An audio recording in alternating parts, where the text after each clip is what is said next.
Hello, everyone, and welcome to the Apostate Prophet. How is everybody doing, and how is it going?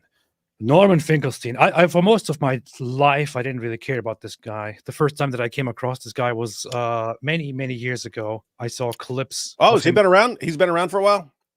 Yeah, for a long time, yeah. Oh, okay, so he's not someone who got famous recently from the... No. He's just always a darling of the anti-Zionist and anti-Jewish perspective, despite him being Jewish as well. And he pushes this whole idea that Israel and Jews use the Holocaust as a demagoguery, as an industry to further their own goals and things like that. It's also siding with Palestinian organizations like Hamas in justifying their atrocities and so on. Here is him on October 7, which is, if you smell the foul odor of a sewer rat, look around for Mehdi Hassan. If confirmed. In other words, this sewer rat, TSR, doesn't really know if Palestinian militants took children hostage. This is in response to Mehdi Hassan actually doing something good for once in his life and condemning the act of taking children as hostages during October 7. And he insults him for that, calls him a sewer rat. Yeah, look at what Mehdi's saying. Taking children as hot. So this is October 7th. So this is the day we hear about the attacks. And Mehdi knows, as a journalist, when you have breaking news of these attacks, later information very, very frequently is going to change the story of what happened, because people are freaking out. Journalists have not had an opportunity to go in there and investigate everything. And so there's the story that children are being taken as hostages, and he just says, if this is confirmed, if this story, which we're all hearing right now, is confirmed, this is barbarism. And Norman's like, oh, so you don't know? Yeah, that's why he said if confirmed. He's keeping it open to further confirmation or disconfirmation. And he's saying, if it's confirmed, then it's really messed up. He says, if confirmed, you're a sewer rat. A sewer rat. You should be exterminated. Yeah, very, very, very much. And he's still to this day doesn't acknowledge really that Hamas's role in killing all of the civilians or in killing it was the Jews. He does acknowledge, as far as I've seen during the debate as well, that Hamas did kill, or that Palestinian organizations led by Hamas did kill most of the civilians, and he agrees with the number of civilians that were killed. He still, however, goes for that whole idea of but we don't know how many of them were killed by IDF themselves, and of course that doesn't that doesn't make you condemn the IDF. And I don't know, very, very, very difficult person. Sounds like a real winner. Let's have a look at this. Let's have a look at what's going on here. So this guy here is Benny Morris. He's one of the most renowned scholars on the history of Israel and the 1948 war and so on. So he is together with Destiny on the pro-Israel side, whereas the other side, Norman Finkelstein and some other guy, Rabbani, a journalist, they are arguing for Palestine and against Israel. And it turned very, very strange. I'm sure they attack, and if the Hamas is hiding behind civilians die. Every time they target a kid, I'm sure they believe it's Hamas. When they killed the 4 kids they believed. Yeah, I know they believed it, even though they were diminutive size. Even though they were diminutive. That angle, you don't see the size. No, they saw you don't see the size. Let's see the size. The guy's actually arguing that you can make out the size of a child from a drone. I know what he's quoting from, but you've lied about this particular instance in the past. Those kids weren't just on the beaches, as often stated in articles. Those kids were literally coming out of a previously identified Hamas compound that they had operated from. They literally did. You can Google it. With all due respect, you're such a fantastic moron. It's terrifying. He said moron. Moron. You're such a fantastic moron. Density. Painful. It's so painful to listen to this idiocy. And to be clear, on the other side, you're implying that a strike was okayed on the Israeli side, where they said, we're just going to kill 4 Palestinian children today for no reason. Do you believe that? Do you believe that? Do you believe that? And then they will not pay attention to the fact that Benny Morris, the great scholar here, actually so many times approves of Destiny and says he's right, or respond to what he just said, and so on. The greatest scholar in the room here is acknowledging Destiny and respectfully agreeing with him and pressing the other side to respond to him so many times. Which is, by the way, I think you guys, I don't know if you use the phrase the dolus specialis, that the intentional part of genocide. Sorry, I don't know that term. I think it's called dolus specialis. It is the most important part of genocide, which is proving it is a highly special intent to commit genocide. It's possible that what Destiny is saying here, dolus specialis, the term is actually mentioned in the Genocide Convention. It's also mentioned in the ICJ report, which they publish, which is supposed to be relevant and which these guys are supposed to know about. Israel could. That's mens rea. No. The mens rea. Yes, I understand the state of mind, but for genocide, it's called dolus specialis. It's a highly special intent. Did you read the case? Yeah. It is a highly special intent. I'm going to ask you again. Yes. Please stop displaying your imbecility. Okay, I'm sorry if you think the declaration of the judge is imbecile. Don't put on public display that you're a moron. At least have the self-possession to shut up. Did I read the case? Did you see what just happened here? So from the background of the situation and from checking the documents afterwards, I know for a fact that what Destiny said here is right. And he is actually speaking of the appropriate term found in the documents. So just to recap here, Norm Finkelstein, it looks like he's one of the people who says that Israel's committing genocide. Yeah. And then Destiny responds, for it to actually be genocide, there has to be the intent of committing genocide. Like, you can't be going after a terrorist group or something like that, and they hide behind people and they get killed, and then you say genocide. Well, if I was actually going after the terrorist group and not trying to wipe out a group of people or something like that, then it's not genocide. So Destiny is saying your intent matters. And what's the intent here? How do you show what the intent is? That the intent is for genocide.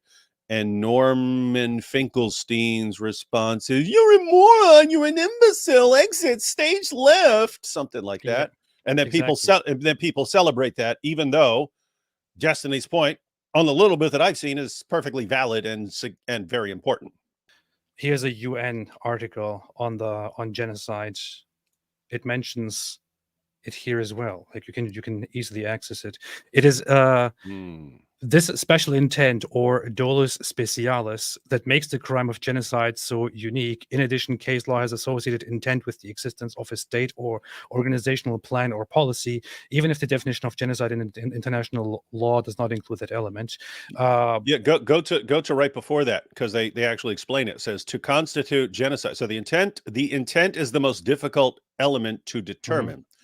To constitute genocide, there must be a proven intent on the part of the perpetrators to physically destroy a national, ethnical, racial, or religious group.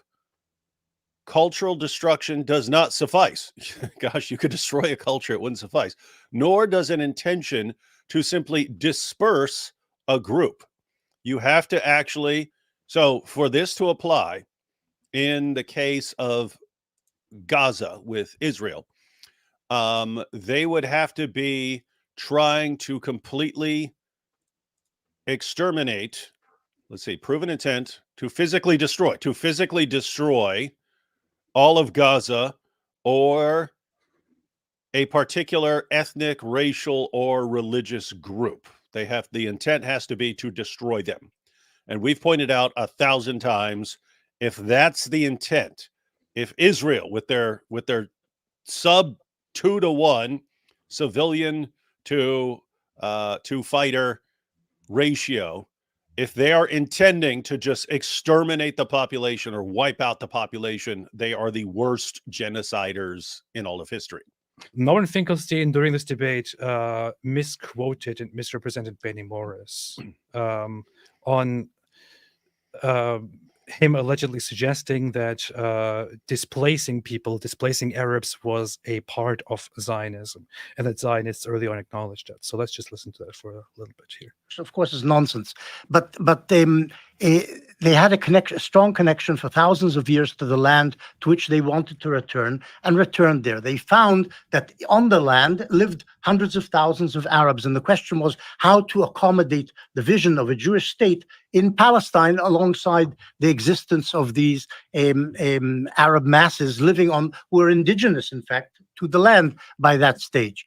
And the idea of partition, because they couldn't live together, because the Arabs didn't want to live together with the Jews. And I think the Jews also didn't want to live together in one state with Arabs in general. The idea of partition was the thing which the Zionists accepted. Okay, we can only get a small part of Palestine. The Arabs will get in 1937 most of Palestine. In 1947, the ratios were changed. But we can live side by side with each other in a partitioned Palestine. And this was the essence of it. The idea of transfer it was there, but it was never adopted as policy. But in 1947-48, the Arabs attacked, trying to destroy essentially the Zionist enterprise and the emergent Jewish state. And the reaction was transfer in some way, not as policy, but this is what happened on the battlefield. And this is also what Ben Gurion at some point began to want as well. Right. So the question here is the transfer of the Arab populations from the land, because they are accusing the Zionists of deporting or displacing the Arab population, and accusing the Zionists or the Israeli side of always having had that goal, which is not true. And Benny Morris explains that it is not true; that it's rather a consequence of the events. As Professor Morris has written, quote, Zionist ideology and practice were necessarily and elementally expansionist. And then he wrote in another book, transfer, the euphemism for expulsion, transfer was inevitable and inbuilt into Zionism. Or, as Professor Morris retrospectively put it, quote, a removing of a population. So they have a whole discussion about this quote that he's using here forever during the debate, and they're basically accusing Benny Morris of having admitted in his book, which is called "The Birth of the Palestinian Refugee Problem Revisited," of acknowledging that Zionism is always has been expansionist and always has been planning on displacing the Arab population. So what I did was to go to that book and go to the relevant section that Norman Finkelstein has been quoting, which Benny Morris said is a misrepresentation of his actual words, and it's taken out of context. And I checked for myself to see if it's actually misrepresented or not, because this would be like the major case against Benny Morris and against Zionism during this debate. Now, here is the quote that he brings. But transfer was inevitable and inbuilt into Zionism because it sought to transform a land which was Arab into a Jewish state, and the Jewish state could not have arisen without a major displacement of Arab population. This is the quote here, the relevant quote from this book, from this part, which they discuss for an hour or so after this. And Benny Morris keeps saying, no, you took that out of context. You took it out of context. Because if you read it within the context, I'm not saying that Zionism has always been expansionist and about displacement and so on. To make clear again, this is from the book, The Birth of Palestinian Refugee Problem Revisited by Benny Morris. The book is like 600 or 700 pages or so. If you look at it with the actual context, I marked here the quotation in blue, then relevant parts that should be read to understand the context properly in red, and of course a few highlights here in yellow. What is actually being said here is what then was the connection between Zionist transfer thinking before 1948 and what actually happened during the first Arab-Israeli war. Arab and pro-Arab commentators and historians have charged that this thinking amounted to pre-planning, and what happened in 1948, the displacement of Arabs, was simply a systematic implementation of Zionist ideology and of a Zionist master plan of expulsion. So it's very clear here that he says that the Arab side has been making these assertions. It's not his word. He doesn't agree with it. Old school Zionist commentators and historians have argued that the sporadic talk among Zionist leaders of transfer was mere pipe dreaming and was never undertaken systematically or seriously. Hence, there was no deliberation and premeditation behind what happened in 1948. And the creation of the refugee problem owed nothing to pre-planning and everything to the circumstances of the war and the moment. Chaos, immediate military needs and dictates, whims of personality, and so on. So he put these two perspectives here. Then he comes with his explanation. My feeling is that the transfer thinking and near consensus that emerged in the 1930s and early 1940s was not tantamount to pre-planning and did not issue in the production of a policy or master plan of expulsion. The Yishuv, the Jewish community, and its military forces did not enter the 1948 war, which was initiated by the Arab side, with a policy or plan for expulsion. It's pretty clear to this point, right? He's basically saying that there was no such plan and that the Zionists did not enter this war with the aim of expulsion, with the aim of displacing or getting rid of the Arab population. Then he adds this, and this is the only thing that is taken out of context. But transfer was inevitable and inbuilt into Zionism because it sought to transform a land which was Arab into a Jewish state, and a Jewish state could not have arisen without a major displacement of Arab population. Sounds pretty problematic. It sounds very much like he's saying, in order for Zionism to work, Arabs must go, right? Although it doesn't really make much sense here. But he then explains pretty much the reasoning of it.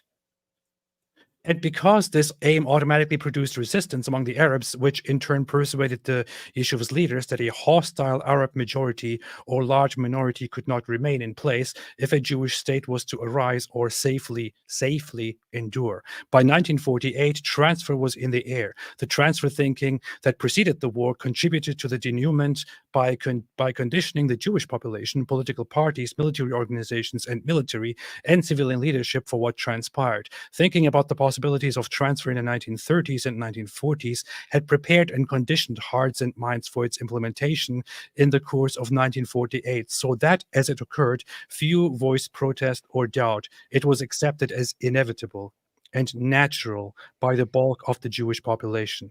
The fact that Palestine's Arabs and the Arab states had rejected the UN partition resolution and, to nip it in the bud, had launched the hostilities that snowballed into full-scale civil war, and that the Arab states had invaded Palestine and attacked Israel in May 1948 only hardened Jewish hearts toward the Palestinian Arabs, who were seen as mortal enemies, and should they be co-opted into the Jewish state, a potential fifth column. A fifth column is a minority or a group inside that has the potential of revolting or going against the current thing and endangering the future. Thus, the expulsions that periodically dotted the Palestinian Arab exodus raised few eyebrows, and thus the Yeshuv's leaders, parties, and population in mid-war accepted without significant dissent or protest the militarily and politically sensible decision not to allow an Arab refugee return, and so on. So if you read all of this in context, what Benny Morris is actually saying here is he thinks it is inevitable and part of Zionism that this displacement would take place. It is pretty much naturally there. But he also says very clearly that the Zionists, the Jewish community living in this land, never, ever really had a master plan or an acknowledgement that they would actually displace the Arab population. It's quite clear here. Very, very clear. But Norman Finkelstein took this out of context, and so many others do too. which is why they accuse scholars like Benny Morris and Zionists of being, these displacers, these people who are for expulsion, and so on. When Benny Morris here clearly said that this was never really the master plan, there never was such a policy. It came as a result of everything that happened, although he still thinks that it was inevitable.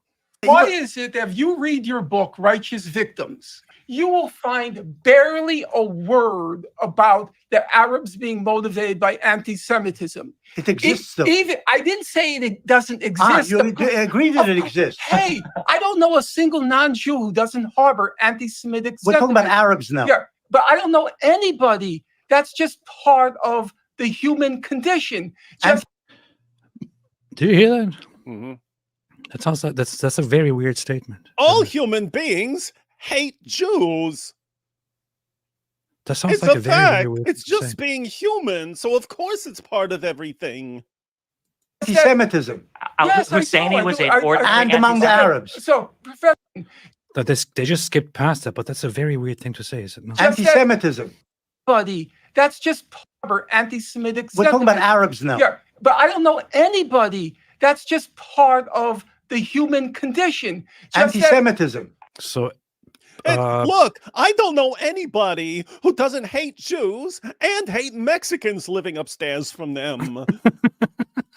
he makes points, very deceptive and very bad points, in a very calm manner, including something about targeting Jews versus targeting Israeli Jews. Doesn't have a record of deliberately targeting either Jews or Israelis outside Israel and Palestine. So, all this talk of Unlike the Hezbollah, which has Look, here's his response to Hamas targeting Jews. Jews. They practice with make-believe guns and uniforms when they're 5 years old in the kindergartens of the Hamas. at the in instruction Gaza, of the in Commissioner Gaza. General of UNRWA, right? I didn't say that. I said the Hamas has kindergartens and summer camps in which they train Okay. to kill Jews, children aged 5 and 6. Secondly, you keep saying Jews, to which I would respond. They use the word Jews. To which I would respond that Hamas does not have a record of Burn. deliberately targeting Jews who are not Israelis. And in fact, He just burned him up. He's like, "Oh, you said Jew. They said Jews." But did you hear his response here? He says they don't have a record of targeting Jews that are not Israeli. That's his response to the whole Jews thing. of deliberately, I would respond that Hamas does not have a record of deliberately targeting Jews who are not Israelis. What the hell does it even mean? How in the world is this even relevant? And where would they be doing this? Hamas is right. What do you mean? Why isn't Hamas attacking Jews? Where? Obviously, if you're Hamas and you want to kill some Jews, there are some right over here. Where should they be going if they have a problem with Jews, according to him? So Hamas repeatedly says we're going to kill Jews. Mm-hmm.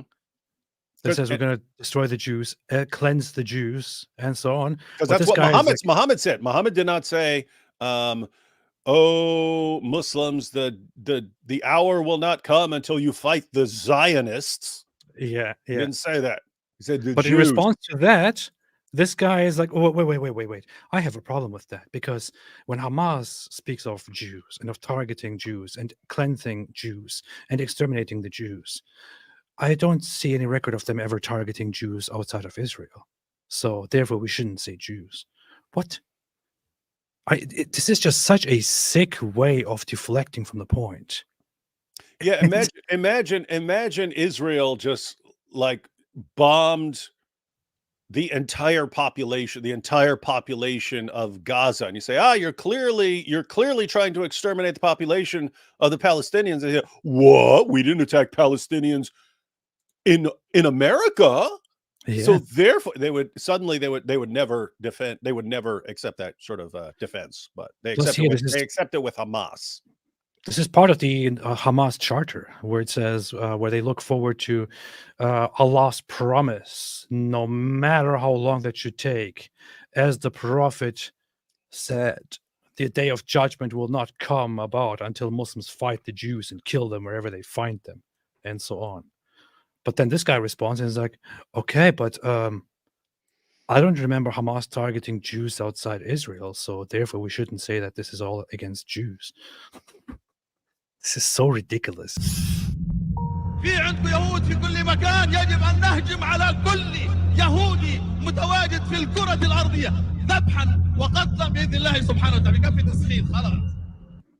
That's what he says. We must kill every Jew around the world with Allah's help. We must slaughter them with Allah's help. Alhamdulillah, that's what he says. And then here. وبدنا إياكم يا أهل القدس بالسكاكين امعطوا رقاب اليهود كلها هي تقف على العرق من هان 5 Look, شيكل تشتري لك سكينة a knife costs 5 shekels. Buy a knife and sharpen it. وهنا على طول حزه 5 شيكل 5 شيكل إنك تذل دولة With الكافر. those 5 shekels, what does it say? With those 5 shekels, you will humiliate the Jewish state. You will spend 5 shekels on a knife and then kill a Jew. Jews have spread corruption and have acted with arrogance. His instruction here is very, very clear. People of Jerusalem, we want you to cut off the heads of the Jews with knives. But then, and this is a Hamas spokesperson here. But then this guy comes in and is like, okay, hold on. Yes, Hamas does say that and does do that. However, we can't say that they are anti-Semitic and against Jews because they haven't been targeting Jews outside Israel. What kind of a stupid objection is this? And this is just one of the many phases of these Hamas apologists. I'm not going to go there. It's not accurate that Arafat endorsed. Okay, I'm not going to go there. Okay. It's called under international law use cogents or peremptory norms of international law, the inadmissibility of the acquisition of territory by war. That is not controversial. It's not vague. You couldn't put it more succinctly. You cannot acquire territory by force under international law. On the West Bank before 67. Who owned the Gaza Strip before 67? Mr. Bunnell, don't change the subject. If you don't know what you're talking about, at least have the humility. You talk about chapter 6. You don't know chapter 6. How close has 242 gotten to the Palestinians to peace? From tweet 5. You have no idea what you're talking about. It's just so embarrassing. At least have some humility. Between us, we've read maybe 10,000 books on the topic, and you've read 2 Wikipedia entries, and you start talking about chapter 6. You see what's happening here? People cut this part here and put it as a clip out there and say, look at this. This is so good. Norman Finkelstein destroying and humiliating Destiny. Norman Finkelstein is just beginning to insult him because Destiny is asking him about the territorial changes of the West Bank, which indeed was not taken by Israel from the Palestinian people or anything like that. It was taken from Jordan when Jordan had control over that territory and annexed it and said, oh, this will now be part of Jordan. That's what was actually taking place there.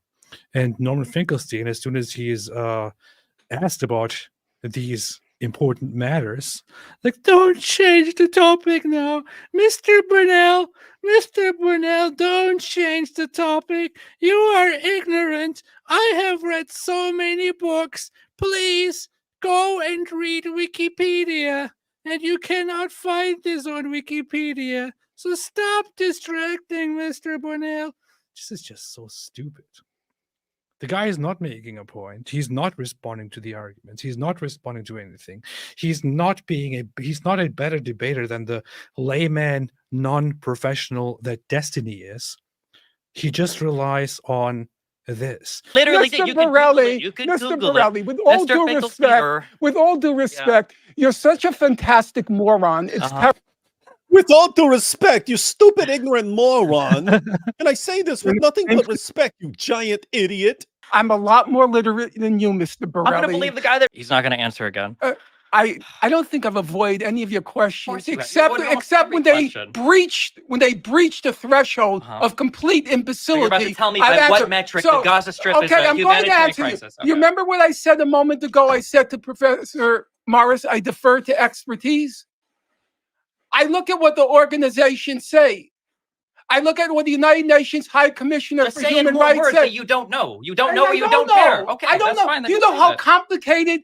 Have you ever investigated how complicated is the metric for hunger, starvation, and famine? It is such a complicated metric they figured out. If you asked me to repeat it now, I couldn't do it.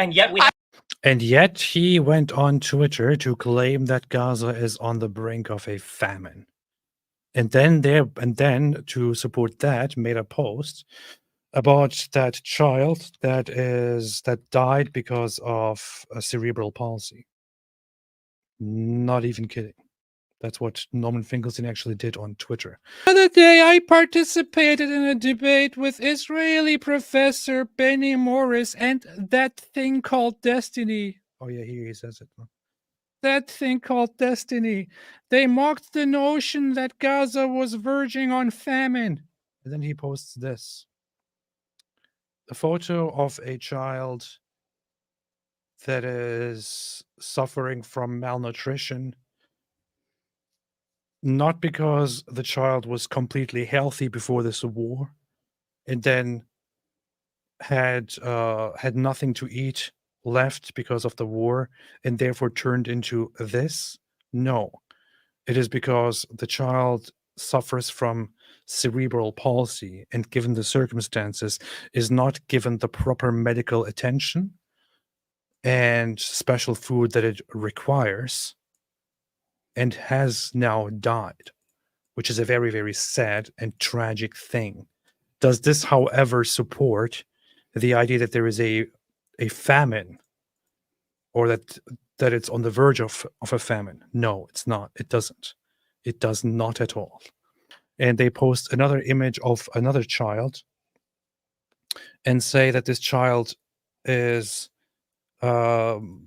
starving because of systematic starvation imposed by Israel.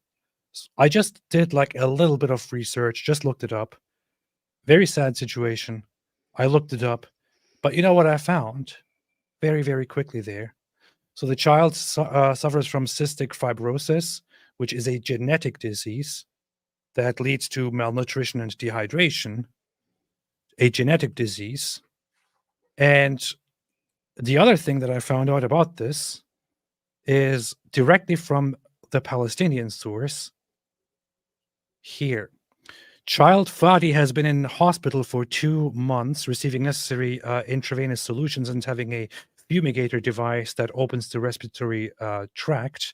The exhausted mother sits next to her child with signs of sadness and anxiety obvious on her face, fearing the loss of her child. The mother was overwhelmed with fatigue and exhaustion out of concern over the health challenges that face her child, as she recalls the pain of loss she went through after losing her 2 children who died of the same disease in the past years, which makes the ordeal increase the burden of her suffering and anxiety. You see what it says here? This is a Palestinian side that is directly in touch with the family of this child, that is depicted here and used as argument, as proof that Israel is systematically starving the children of Gaza. This article clearly here says that this child had 2 other brothers that suffered from the same condition, and they died over the years, meaning before the war, from malnutrition or dehydration because of cystic fibrosis. So, as sad as it is, obviously it doesn't have much to do with the war. However, these people use the suffering of their own children as propaganda to accuse Israel of killing children, of starving the population, of committing a genocide, and so on. It's just sick to lie about your own children, to lie about your own people when they suffer, and to use them for propaganda.